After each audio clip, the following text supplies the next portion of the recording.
C'est maintenant l'heure de notre feuilleton de la semaine consacré aux métiers agricoles. Pour ce premier épisode, on s'intéresse à la culture raisonnée et locale.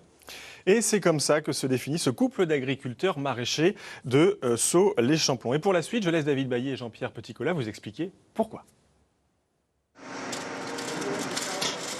Comme tous les matins, Anne-Laure s'occupe de préparer les ventes du jour. Carottes, pommes de terre, oignons, cette agricultrice maraîchère installée depuis 10 ans à Sceaux-les-Champlons vend directement une partie de sa production. 8h15, dans les serres, c'est désormais la chasse à la tomate. Alors là, je cherche les tomates qui sont mûres pour pouvoir les mettre dans mon distributeur. Donc ça, c'est de la variété cœur de bœuf. Le distributeur, voilà l'outil indispensable à la vente directe. Installé depuis 2015 à quelques mètres des serres et de la ferme, il faut le réapprovisionner quotidiennement car les ventes ne s'arrêtent jamais. Les gens sont enchantés, on n'a que des bons retours. Il n'y a pas de contraintes horaires, les gens viennent avant le travail, après le travail, tôt, tard. On est très contents.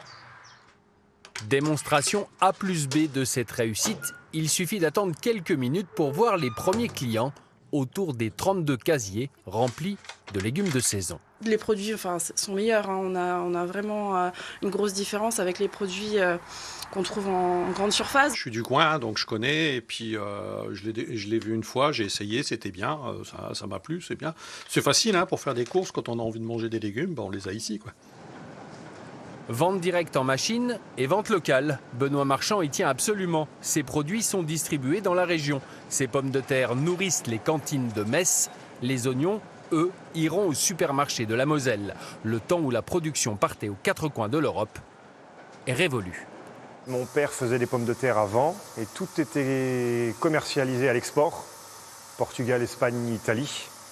Et pour moi, c'est un petit peu une aberration d'envoyer nos produits en dehors de la France, sachant qu'il y avait un gros marché autour de chez nous. C'est enrichissant, on sait que les pommes de terre sont consommées localement. Chez Anne-Laure et Benoît, on fait de l'agriculture raisonnée. Aucun traitement préventif dans les champs.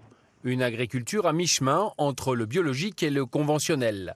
Comme pour la production de ces carottes, Benoît n'a pas peur des questions sur les produits phytosanitaires. Ma réponse, elle n'est pas compliquée, je mange mes légumes. Et on peut voir, elle sort de la terre et...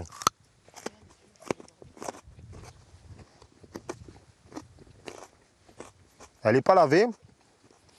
J'ai pas besoin de la laver en fait, parce que je sais que j'ai rien fait. Donc ça n'a pas de prix. Valoriser les légumes dans un rayon de moins de 100 km et permettre à tous d'acheter des produits de la ferme 7 jours sur 7 et 24 heures sur 24, des leviers qui permettent à ce couple d'agriculteurs de vivre correctement de leur travail en 2023.